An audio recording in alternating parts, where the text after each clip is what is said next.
The coastline of Namibia stretches for 1,400 kilometers along the South Atlantic.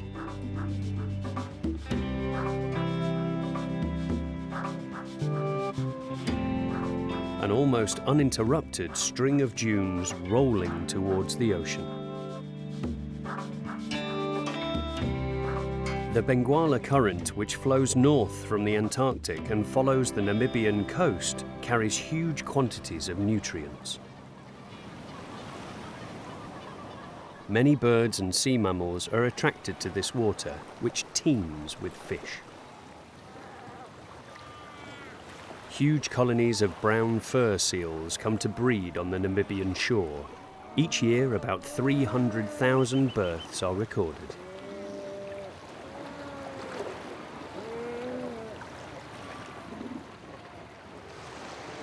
This big one. Yes. He always wants to come and bite on the oars because he always plays with us. I say one is going the other side now. This big one. And then one day he came and he bit the oar and he was so happy with himself. It's wow. But he's always with the youngsters. I don't know if he's the grandfather or what. Come. Ingrid Bertrand Laporte is with a small group of tourists. She's sharing a kayak with Jian, a naturalist and guide who has an inexhaustible knowledge about the life and behavior of the fur seals. And what is the lifespan usually for a seal? 20 to 22 years, but they only mature when they are 4 years old. Male and female, Yes. same age. And then in this colony, each male has about 15 to 20 females in its harem.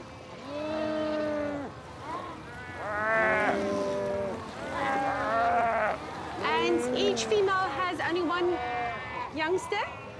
And when the babies are born, their eyes are blue in color. They only change into brown when they are about 3 months old, just like a dog.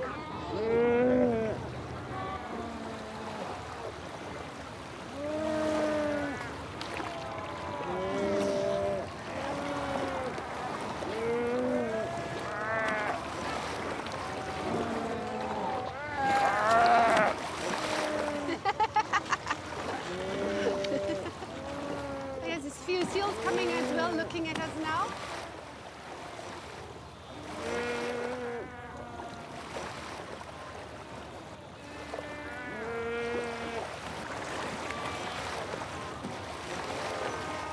Ingrid has lived in Namibia since 1998, and she wrote the first French guide to the country. She publishes her photographs and organizes tailor-made trips all over southern Africa. Namibia is an amazing country. Here you see marine wildlife, and in a few hours we'll be in the dunes. It's a very likable country. The people are welcoming. It's easy to visit as it's family friendly. We have many national parks and also private reserves where the emphasis is on protection of the biotope in terms of vegetation, fauna, and the reintroduction of species. This is an environment where the government has included the conservation of nature in its constitution.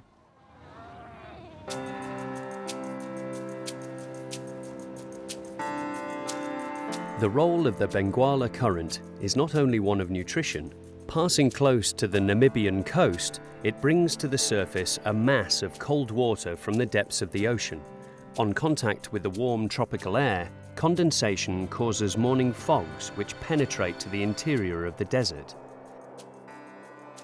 This humidity helps animals and plants to survive in these extreme climatic conditions.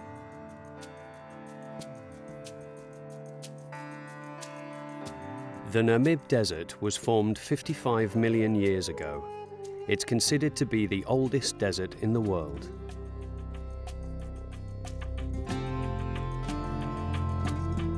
This long ribbon of desert stretches all along the west coast of southern Africa, starting in South Africa, crossing Namibia, and ending in Angola.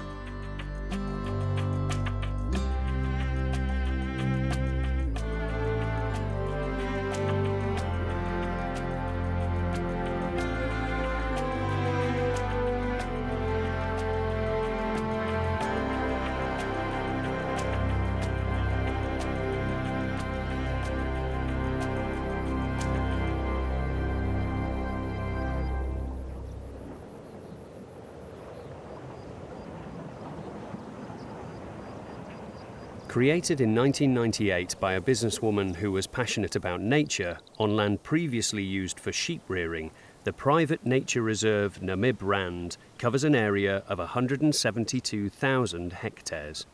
It's one of the biggest private reserves in southern Africa.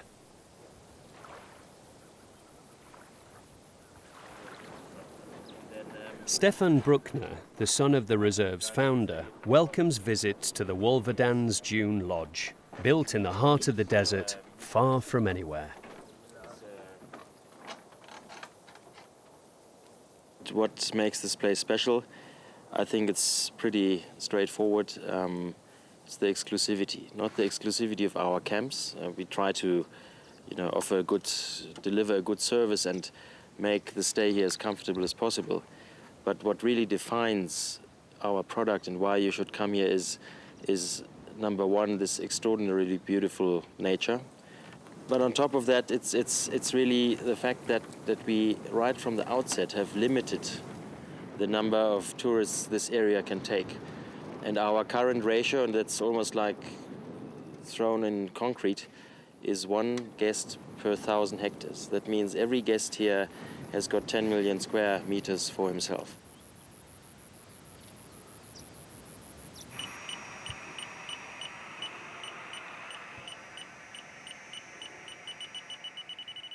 Corris is the chief warden of the Namib Reserve. Every fortnight, he uses radio tracking to try to locate some recently reintroduced young cheetahs that are wearing transmitters.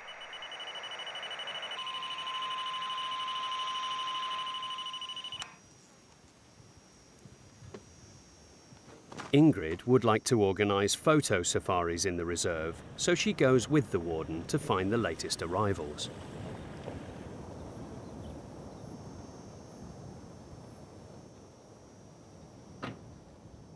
After several weeks of acclimatisation, the felines, who were born in captivity, experienced their first hours of freedom just a few months ago.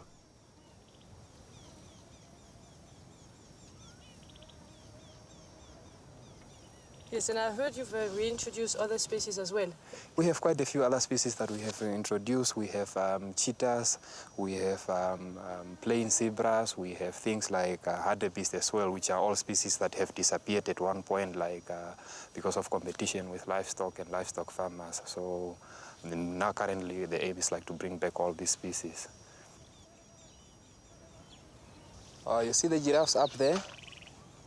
You have giraffes, yeah. Yeah, we have giraffes here. We have introduced about 9 giraffes when they were first introduced, and currently one of them has died with her young one, possibly by at giving birth. That's when she died. When she died, okay. Yeah.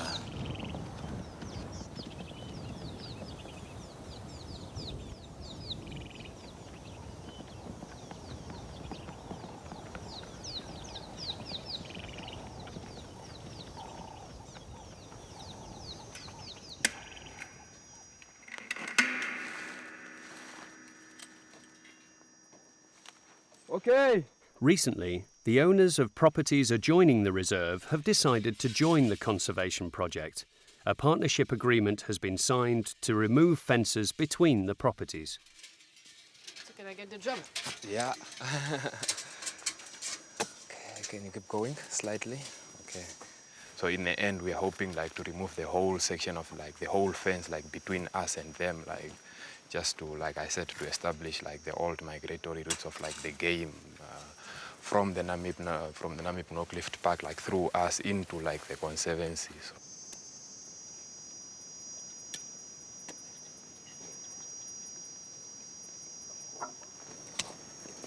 You need me to turn?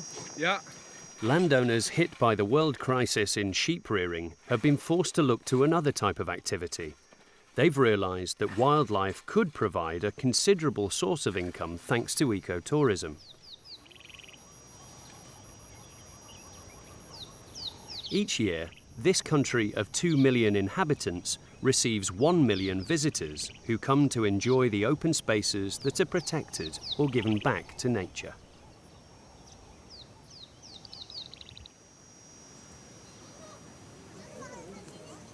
The income generated by tourism finances the management of the reserve, and it also subsidises an educational project.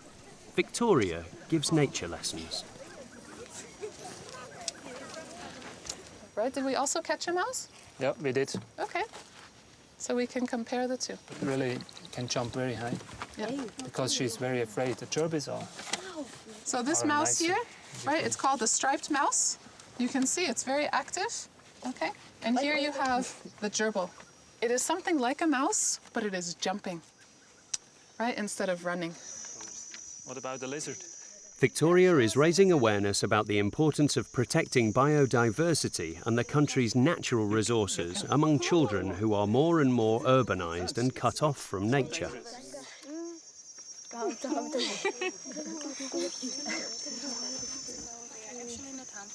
Originally, I was teaching at an environmental education center where I taught just about cheetahs and leopards, the wildlife of Namibia.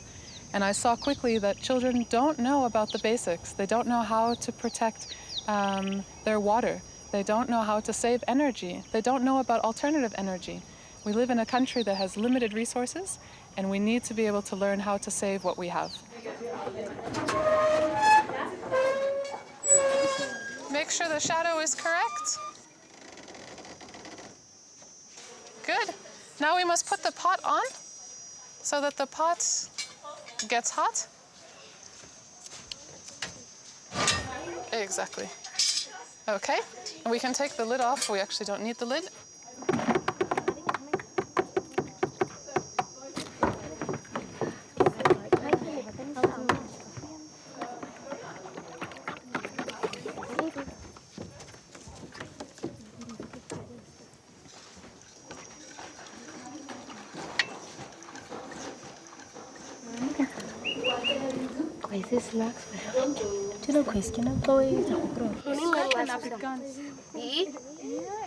It saves wood or charcoal, but it takes 45 minutes to cook scrambled eggs. That doesn't matter when everyone knows that in the desert, trees are much rarer than thyme.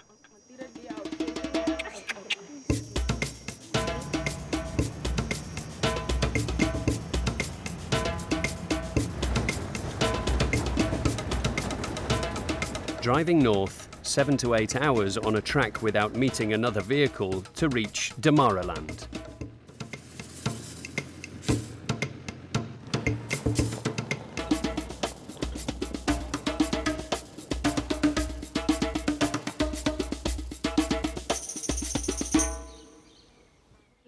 Namibia has a great variety of accommodation. There are luxury lodges, but also opportunities for camping. I think the best thing is to be able to offer both. So you get some places where you have the comfort and exclusivity of a lodge, but you also have a slightly riskier experience, which is more rustic and closer to nature. The principle of trekking is to spend as much time as possible on foot. So people who come and trek with us are dropped off in a completely wild place, and they follow their guide. So we walk between 4 and 6 hours a day, and we do 10 to 25 kilometers depending on the stages. We don't follow trails, so these are places we found ourselves. On the other hand, the logistics give us a bit more comfort. That's handled by a vehicle. We don't go near a vehicle for 3, 5 or 8 nights according to the length of the trek, but it does give us a certain level of comfort when we arrive at the camp.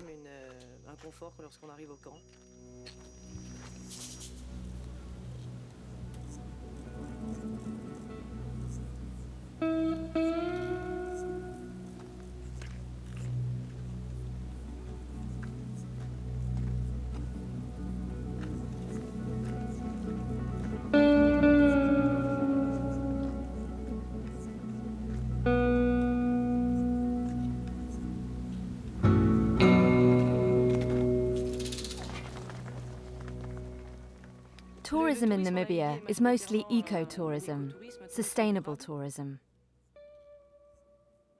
To preserve tourism in Namibia, it's essential to do it this way, to have a fairly exclusive tourism in order to avoid damaging the environment. This is a very special, very arid environment which couldn't sustain mass tourism.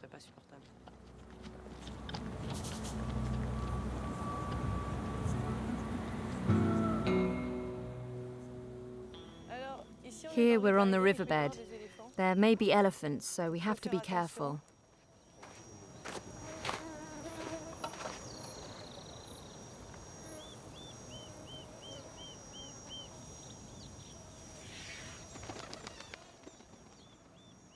Do you see the elephants over there?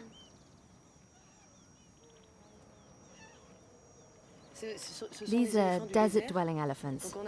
In Namibia, we have one species of elephant, but we call these ones desert elephants because they've adapted to the particular conditions of the desert. They inhabit ephemeral riverbeds in northwestern Namibia. It's a species which has adapted to live in very difficult conditions. These rivers might not receive any rain all year, or they might get a little, sometimes just for a few days of the year. And these elephants can go for up to 3 days without water. The species isn't particularly at risk because they're well protected here.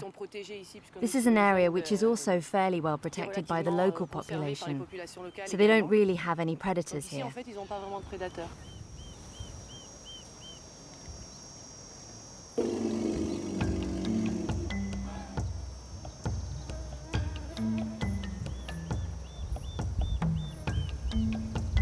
The Namibian elephant is no longer on the list of endangered species. But another symbolic animal of these arid areas, the black rhinoceros, nearly disappeared forever.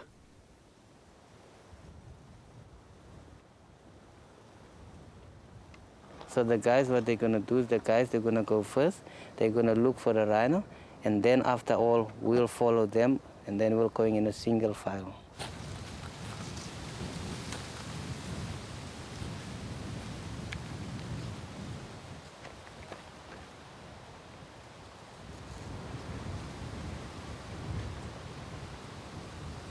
Intensively poached in the late 1970s, the huge animals were found riddled with bullets, their horn sawn off. Their ivory was then sent to Yemen to be made into dagger handles or to Asia for use in traditional medicines. The late Blythe Lutit, an American, along with the administration of Damaraland, founded the Namibian organisation SRT, Save the Rhino Trust. Blythe's plan was to pay well-known local hunters, often former poachers, to form anti-poaching patrols. Blythe transformed the former poachers into seasoned trackers. The hunter's instinct now serves a good cause. Save the Rhino Trust invites tourists to follow the patrol and to go and see the black rhinos.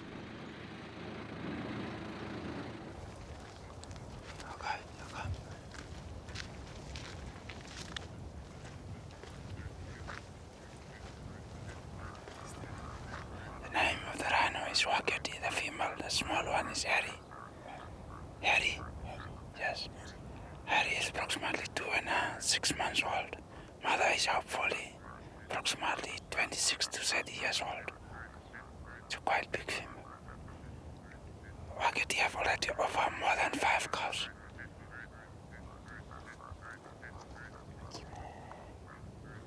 The former poachers have exchanged their guns for notebooks. Save the Rhino Trust carries out scientific studies on the behaviours and habitat of the black rhinoceros and is creating a database with regular monitoring of individuals. The black rhino population today is estimated at 160 individuals in the whole of Namibia.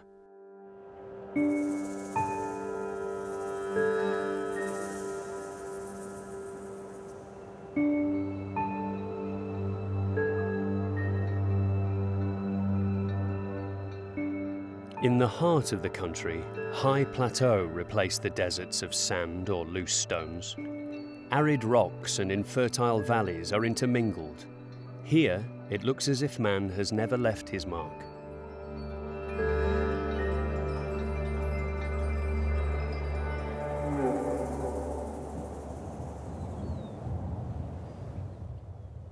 The northeast of Namibia is nothing like the rest of the country. Here, rain is less rare and the vegetation more lush. At the beginning of the century, the first colonists came to this region to start cattle farming. They got rid of the wild fauna in order to keep the grass for their cattle.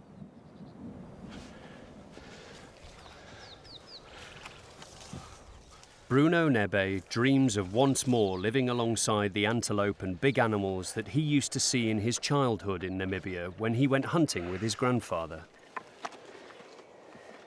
And basically what you see, everything you see is on this property, on this escarpment. Then on the back of the escarpment starts the neighbors. This mountain here used to be at a beacon, or still has a beacon. It divided 3 farms. One farm that way, one farm that way, and one farm that way. Whether because of the economic crisis or bad management, the farms fell into disuse. Bruno bought 12,000 hectares, the minimum to make his project of creating an animal reserve viable. The whole area was overgrown with thorns. He had to return the landscape to its original state by recreating areas of cover and plain for the animals. A Herculean task over a long period. This is the area where we cleared with a bulldozer. We initially put in the bulldozer, took all the bush out except for the bigger trees, we left those, and then once the bush started growing back, we used fire twice, and since then it's been fairly open. And for me, just create these open areas, particularly for the grazers to come in, and during the day when they do have the grazing hours, they can graze here, and then once lunchtime or late afternoon, they can move out again into the shade.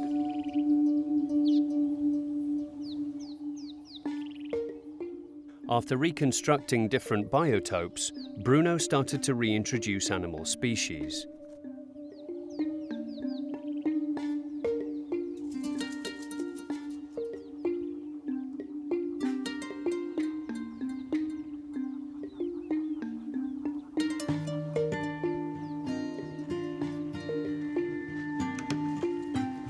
The most important is that the animals have first priority. That means I wanted to build a camp in such a way that it is concealed from the animals, yet you have little windows where you can see the animals, but in the first line it is the animals must not be frightened away by me and by the tourists.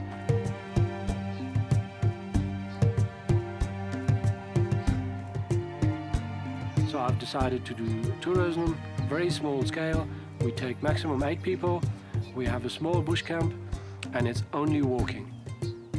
It is something that people like doing, and it also gives the opportunity of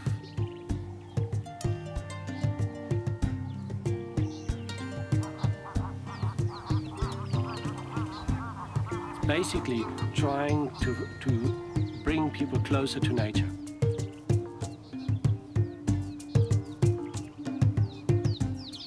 Ten years after creating the Munduela Reserve, Bruno is still tirelessly pursuing his dream to safeguard an essential part of the Namibian heritage, its flora and fauna, to return to nature its open spaces, and to rediscover a lost paradise. I think Namibia has a very good track record in nature conservation. It's a country that lends itself to it. And also it is one of the pillars of our constitution, in that, you know, everybody has an obligation to actually try and conserve our environment.